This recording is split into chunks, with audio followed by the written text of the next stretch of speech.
In the year 1860, the total population of Washington, Connecticut was 1,695. The vast majority of inhabitants were farmers, though there were small industries based along the streams and rivers. The town was a close-knit community centered around the congregational churches in the hilltop villages of Judea and New Preston, with small factories in the water-powered industrial districts of Marbledale and Factory Hollow, now called Washington Depot. People were bound by the strong ties of church, family, friendship, and a durable work ethic.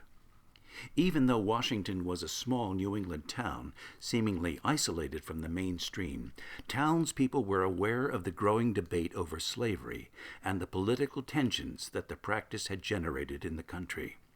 Feelings were by no means unanimous on the question, and sections of the community had experienced a great deal of turmoil as a result of the agitations surrounding the issue of slavery, as well as the proper place of women in public discourse, when the Quaker pacifist Abby Kelly spoke on the subject in Washington.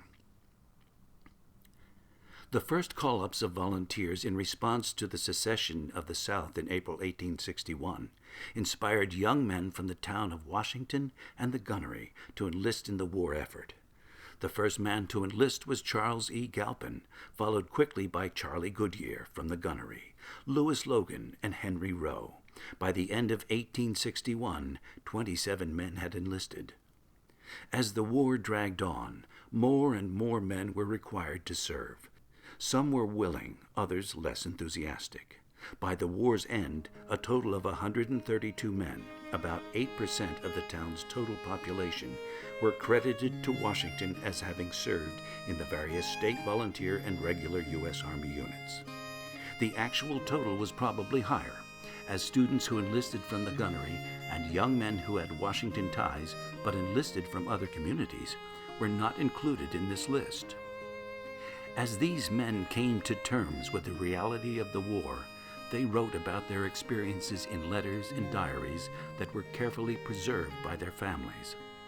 Their writings speak eloquently and poignantly about the incredible sacrifices that were made by these brave men. This exhibit shares, some for the first time, the experiences of the Civil War in the soldiers' own words.